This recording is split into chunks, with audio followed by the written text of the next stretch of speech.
¿Se imaginan desconfiar de todo el mundo que le rodea, incluidos sus seres queridos? ¿Cómo viviría creyendo que todo el mundo quiere aprovecharse de usted o burlarse? Este es solo un ejemplo de cómo pueden sentirse las personas que viven con un trastorno de la personalidad. Los trastornos de la personalidad son un grupo de afecciones psiquiátricas en las cuales los comportamientos, emociones y pensamientos prolongados de una persona son muy diferentes a las expectativas de su cultura y causan serios problemas en las relaciones interpersonales y en el trabajo. Se trata de problemas que el sujeto posee arraigados en su carácter y que por tanto empieza a manifestar con claridad normalmente en su juventud. En general, los trastornos de la personalidad involucran sentimientos, pensamientos y comportamientos que no se adaptan a un amplio rango de escenarios. Los especialistas describen al menos 10 tipos de estos trastornos, de ahí que los síntomas varíen en función de su tipología y gravedad.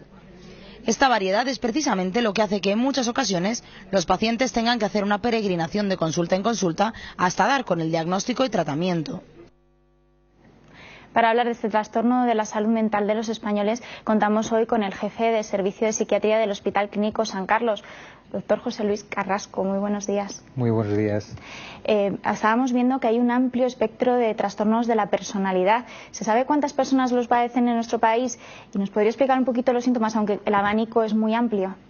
Sí, se calcula que algún tipo de trastorno de la personalidad puede padecer aproximadamente un 8% o un 10% de la población.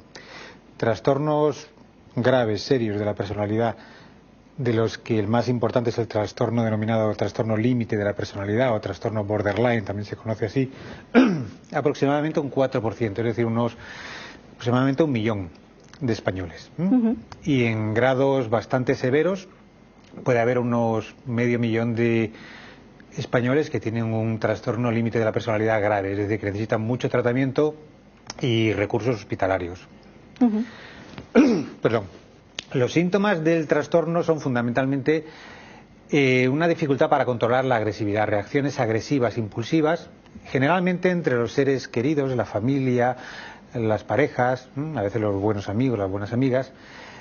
Las conductas impulsivas, muchas veces acompañadas de conductas de adicción a alcohol o a drogas, y una inestabilidad vital, tanto en las relaciones con los amigos, en los cambios de ambiente, en la inestabilidad en el ámbito laboral, en los trabajos, en la inestabilidad o el fracaso escolar en el colegio. Y todo ello acompañado por un sentimiento profundo debajo de todas estas conductas de agresividad, impulsividad, consumo de tóxicos, que son como conductas de huida, de querer salir adelante, de defenderse de alguna manera y que resultan bastante, a veces, molestas para la población. Lo que hay debajo es un dolor profundo, una sensación de vacío, una pérdida de perspectiva y en el fondo de todo ello lo que hay es una incapacidad para sentir la propia identidad.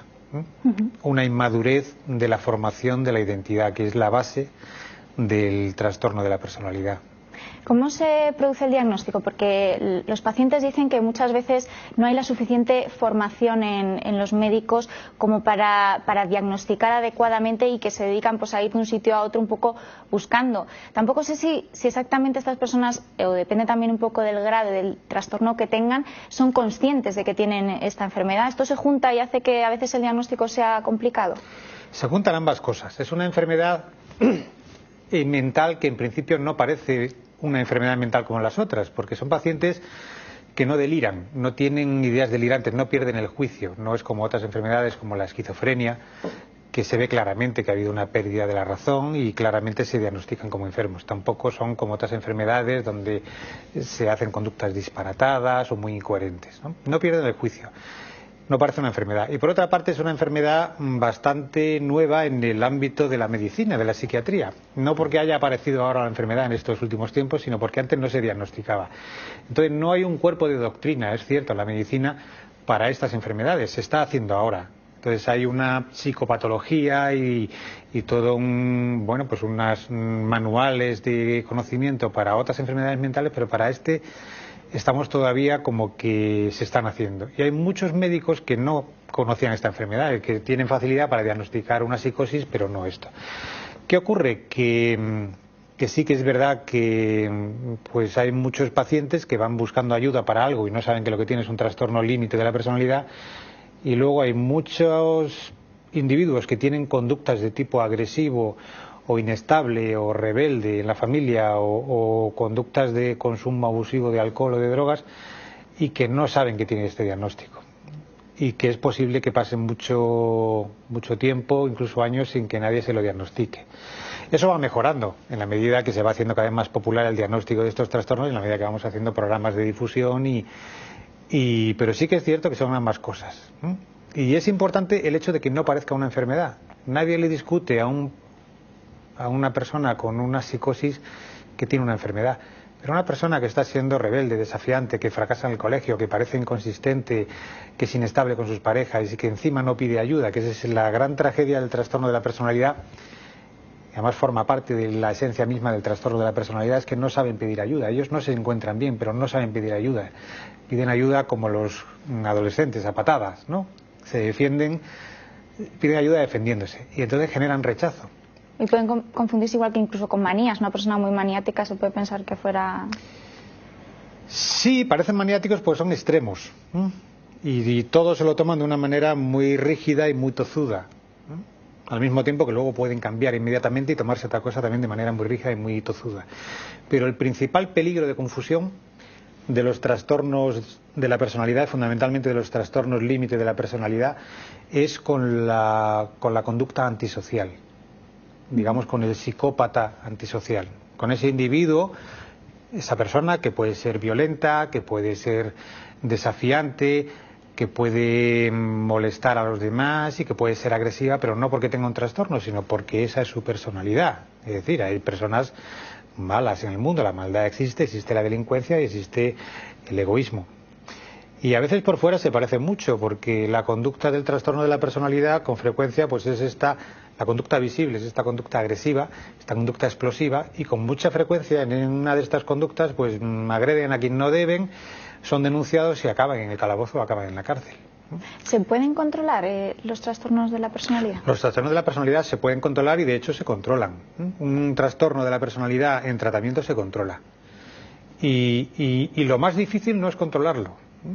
Necesita tratamiento, eso sí, y no es que sea fácil, pero lo más difícil del tratamiento no es controlar las conductas impulsivas y agresivas. Eso ya desde el inicio del tratamiento, con una buena medicación y con un buen contacto terapéutico se consigue. Lo más difícil es que cuando han desaparecido esas conductas, que como le digo son conductas compensatorias, conductas digamos de petición de ayuda desesperada que no se han pedido de otra manera, luego lo que queda es ese interior que es frágil, que está atemorizado, que no sabe dónde ir, que está perdido, que no tiene identidad, entonces se queda como pequeñito y ahí viene la segunda fase del tratamiento, que es hacer que despeguen, hacer que se metan en la vida y que busquen un camino, y esa parte cuesta más, porque ahí es donde está el verdadero núcleo del trastorno. Lo otro, digamos que era más compensatorio, más... O sea, que el tratamiento tratamiento farmacológico, digamos, con terapia. Sí. Es normalmente ambas cosas. Generalmente el tratamiento farmacológico suele ser necesario, sobre todo en las primeras fases, para controlar la impulsividad y sobre todo el dolor afectivo, la inestabilidad emocional que hay debajo de las conductas impulsivas. Y ahí se utilizan tratamientos tanto de tipo antidepresivo como reguladores del ánimo, que suelen ser bastante eficaces en la primera fase del tratamiento. Y lo cierto es que la mayoría de las conductas son muy frecuentes, no lo he dicho antes, los intentos de suicidio en los trastornos límite de la personalidad. Cuando ya no ven la forma de salir de su dolor, ni con conductas agresivas, ni con conductas impulsivas, ni con drogas, casi todos los pacientes con trastorno de la personalidad hacen intentos de suicidio. Bien, pues eso también se controla muy bien en las primeras etapas del tratamiento. Y es necesario y muy necesario el tratamiento psicoterapéutico, que consiste en establecer un vínculo muy cercano con los pacientes, de tal manera que en ese vínculo que establecen con el terapeuta puedan ir desarrollando una identidad más consistente, una idea de sí mismos, una idea de proyecto, una nueva idea del mundo, y esa es la parte más larga del tratamiento y bueno, pues la que más cuesta y donde más recursos se necesitan. Y tal y como está la cosa a veces. Y tal y como está la cosa, está mejor que hace años, eso hay que decirlo. Afortunadamente hay más cosas y por lo menos aquí en Madrid no nos podemos quejar porque tenemos algunas unidades específicas que se han ido montando en los últimos años y que han tenido el apoyo de las instituciones sanitarias.